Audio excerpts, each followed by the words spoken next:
हरिद्वार में ज्ञान गोदरी गुरुद्वारे को लेकर सिख समुदाय लगातार आवाज उठाता रहा है। हर की पौड़ी पर गुरुद्वारे को लेकर सिख समुदाय लगातार प्रयासरत है। वहीं अन्य जगह पर गुरुद्वारे की आवंटित भूमि पर भी गुरुद्वारा नहीं बनने से उनमें रोष है। गुरु ज्ञान गोदरी गुरुद्वारा संघर्ष समिति ने दावा किया कि सुभाष घाट की जगह पर दशकों पहले एक गुरुद्वारा मौजूद था, जिसे 16वीं शताब्दी की शुरुआत में सिख धर्म के संस्थापक गुरु नानक द्वारा किए गए प्रवास, ध्यान और धर्मोपदेश के लिए बनाया गया था।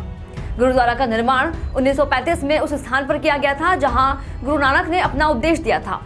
1966 में भगदड़ के बाद मंदिर का एक बड़ा हिस्सा ध्वस्त कर दिया गया था। ज्ञान गोदड़ी गुरुद्वारा समिति के अध्यक्ष संत हरजीत सिंह दुआ ने बताया कि 1989 में तत्कालीन उत्तर प्रदेश सरकार ने सौंदर्यीकरण के लिए भूमि का अधिग्रहण किया था, लेकिन इसे सिखों को वापस नहीं किया गया था। बाद में सरकार ने गुरुद्वारे के लिए एक वैकल्पिक स्थान आवंटित किया, लेकिन उत्तर प्रदेश और उत्तराखंड की सरकारों के बीच जमीन को लेकर विवाद हो गया। तब से सिख मूल स्थान की मांग कर रहे हैं, जहां पहले गुरुद्वारा बनाया। इसी खबर पर हमारे संवाददाता नरेश तोमर ने की उनसे खास बातचीत। आप देख रहे हैं बेबाक वार्ता 108 और मैं हूं नरेश तोमर। आज हरिद्वार में पहुंचे हैं ऐसी शख्सियत के पास जो कि हरिद्वार में नामी गिरामी हैं। ये हैं हरजीत सिंह दुआ। आज इनसे बात करने आया आखिरकार हरिद्वार में बचपन जहाँ का उनका गुजर गया, पूरे हरिद्वार को उन्होंने देखा, पूरे हरिद्वार को बढ़ते हुए उन्होंने देखा कितना विकास यहाँ पर हुआ, कौन कौन से मंत्री यहाँ पर आए, कितने नेता यहाँ पर बने, सब इनके सामने बने, कितने ही मौसम इनके सामने निकल गए। इनसे बात करते हैं आखिरकार इनको हरिद्वार कैसे लगता है जी। हाँ जी, मैं 1969 में सहारनपुर से शिफ्ट होके बिजनेस करने के लिए हरिद्वार में आया था, क्योंकि हरिद्वार जो है एक पवित्र जगह है। और मैं जब उससे पहले भी हरिद्वार में गंगा स्नान करने आया करता था। जब मैं स्टूडेंट था तो एक दफ़ा मैं अपने ग्रुप के साथ भी आया था, और हर की पेड़ी ऊपर मैंने वो जो वहाँ पर से छलांग लगाई थी, तो नीचे एक और कोई तैर रहा था, उसके ऊपर गिर गया था, तो उसका बड़ा मुझे अफसोस हुआ था। तो मैं तैर के बाहर निकला था। तो मैं बचपन से भी हरिद्वार में आता था, गंगा जी में नहाता था। 69 में मैं यहाँ शिफ्ट होके आ गया। मैंने यहाँ ज़मीन खरीदी, बिल्डिंग बनाई, और सबसे पहले 2 व्हीलर की एजेंसी जो है वो हरिद्वार के अंदर मैंने यहाँ LML की जो ली, और 4 व्हीलर की आयशर की एजेंसी जो है सबसे पहले हरिद्वार में मैंने ली और उसका काम करा। और हरिद्वार की जो डेवलपमेंट है 2 व्हीलर की, 4 व्हीलर की, ट्रांसपोर्ट की, उसमें जितना भी सहयोग मेरे से हो सका मैंने। दुआ जी, काफ़ी समय से आप जो है हरिद्वार में ज्ञान गोदरी गुरुद्वारा को लेकर संघर्ष कर रहे हैं। कहा जाता है कि हर की पौड़ी पर गुरु नानक देव जब आए थे तो देवी से सिख समुदाय द्वारा लगातार ये आवाज़ उठाई जा रही थी कि यहाँ पर हमारा गुरुद्वारा बने, लेकिन माइनॉरिटी के साथ, सिख समुदाय के साथ यहाँ पर इंसाफ नहीं हुआ। इसको लेकर लगातार चाहे उत्तराखंड की सरकार हो, चाहे यूपी की सरकार हो, चाहे इसमें केंद्र के मंत्री हों और चाहे मुखिया हों, प्रधानमंत्री हो, सबके पास सिख समुदाय के लोग गए, लेकिन अभी तक उनके ज्ञान गोदरी गुरुद्वारे का मार्ग प्रशस्त नहीं हुआ। कहाँ तक ये बात पहुंची जानते हैं हरजीत सिंह दुआ जी से। जी बताइए। ऐसा है कि बात जो है वो जो हमारी सर्व कमेटी वो बड़ी अदालत है एक तरह की, SPGC गुरुद्वारा ज्ञान गोदरी गुरुद्वारा प्रबंधक कमेटी अमृतसर, उन्होंने एक कमेटी बनाई है। और वो कमेटी जो है वो ये कोशिश कर रही है कि जल्दी जल्दी गुरुद्वारा मिले। वो चीफ मिनिस्टर साहब से मिले हैं और गवर्नर साहब से मिले हैं, और उन्होंने एक मीटिंग वहाँ चंडीगढ़ में बुलाई थी जिसमें मैं भी गया था, मुझे भी बुलाया गया। तो वहाँ पर सब बातचीत हुई थी। उन्होंने तो ये कहा था कि जल्दी जल्दी गुरुद्वारा जो है आपको दिलवाया जाएगा, और जहाँ भी हमें मिलना पड़ा, जो गंगा सभा है उनसे भी मिलना पड़ा तो उनसे भी मिलेंगे। तो वो कोशिश वो भी कर रहे हैं। और इधर जो हमारी कमेटी है गुरुद्वारा ज्ञान गोदरी, वो भी कोशिश कर रही है। और अभी थोड़ी देर पहले जो मैंने एक स्टेटमेंट दिया उसमें बताया मैंने कि जो ये मसला है गुरुद्वारा ज्ञान गोदरी का, वो दोनों जो चीफ मिनिस्टर हैं उत्तराखंड के और यूपी के, उन तक फाइल पहुंच चुकी है, उनके हाथ में है।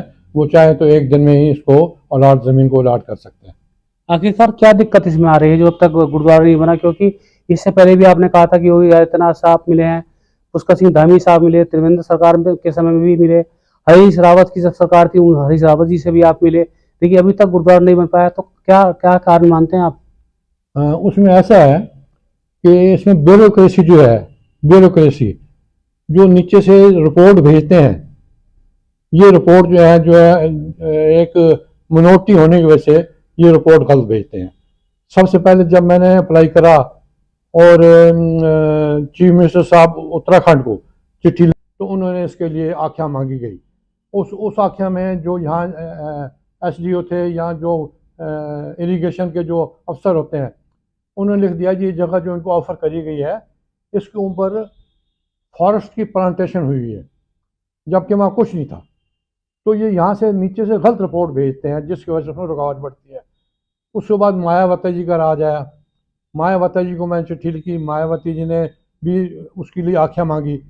उस आख्या में बताया गया कि नहर चौड़ी होनी है, इसलिए हम ये जगह नहीं दे सकते। अब नहर चौड़ी भी हो चुकी है। उसके बाद फिर अभी जो मीटिंग हुई थी, एक वर्चुअल मीटिंग हुई थी जो गवर्नर साहब ने बुलाई थी, उसके अंदर एसडीएम अपना एजुकेशन के और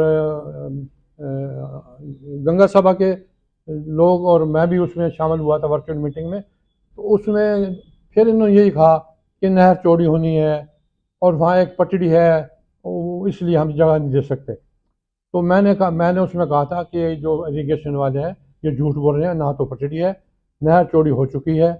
तो उसको देखते हुए गवर्नर साहब ने अपने सेक्रेटरी साहब को मौका मुआयना करने के लिए भेजा था। उन्होंने मौका मुआयना करने के बाद जब उन्होंने ये कहा कि नहर चौड़ी करनी है तो वो जो सेक्रेटरी साहब आए थे उन्होंने कहा मैं बिहार का रहने वाला हूँ और बिहार के अंदर जाते जाते गंगा जो है गंदा नाला बन गई है, तो यहाँ नहर चौड़ी करके क्या आप बिहार वालों को सूखा मारोगे और पट्टी कहीं नहीं यहाँ दिखती, आप झूठ बोल रहे हैं। इसलिए वो इंस्पेक्शन चले गए। उन्होंने पूरी रिपोर्ट जो गुरुद्वारा की ये जगह है ये उनको जल्दी अलाट करनी चाहिए, इस फेवर में दी है।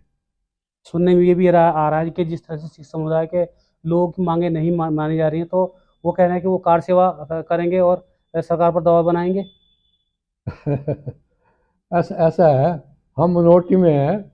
हमारे देखो ऐसा है कि किसानों का मोर्चा लगा, 800 आदमियों की जान चली गई, तो मोदी जी तब माने हैं। तो बाद हमारे में इतनी हिम्मत तो है नहीं कि हम 800 आदमियों को शहीद करवा दें। और हम ये चाहते हैं कि गुरु नानक देव जी है उनका जो विचार थे वो भाईचारे वाले विचार थे, डिस्कशन वाले विचार थे, विचार आपस में और स्पर्श वाले विचार थे। तो हम चाहते हैं विचार के और टेबल पर बैठ के बातचीत से हमें गुरुद्वारा में मिल जाए। आखिरी बात आपसे ये जरूर जानना चाहूँगा कि सिख समुदाय लगातार मांग कर रहा है, डिमांड कर रहा है, साधु संत यहाँ डिमांड कर रहे हैं, आखिरकार क्या दिक्कत इसमें आ रही है जब तक यह काम हो नहीं पाया? अब ये तो सरकार ही बता सकती है। हमारी तरफ से तो सब जो भी उनकी कंडीशन है हम सब पूरी करी हैं। और 2000 से ये जगह जो है गवर्नमेंट ने खुद हमें ऑफ़र करी है, मैंने नहीं कहा या किसी संस्था ने नहीं कि भाई ये जगह हमें दे दो। उन्होंने खुद ये ऑफ़र करी है कि ये जगह हम आपको देंगे। अब ये वो सोच सकते हैं उनको क्या दिक्कत आ रही है, क्यों नहीं दे रहे। मेरे विचार में तो क्यों हम मिनोरिटी में हैं इसलिए हमारा कोई दबाव नहीं है। और वो सोचते हैं मिनोरिटी वाले हैं, थोड़ी सी हैं और वोटों पे सारा चलता है कि उनके वोट मिले ना मिले, जगह देंगे तो क्या हो जाएगा, इतने सारे वोट और मिल जाएंगे।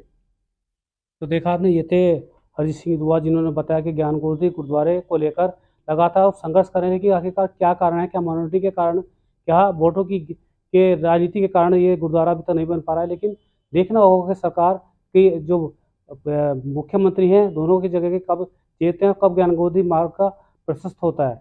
बेबाक वार्ता न्यूज़ नरेश तोमर, हरिद्वार। खबरें अभी और भी हैं, बने रहें हमारे साथ और देखते रहें बेबाक वार्ता 108 न्यूज़। नमस्कार।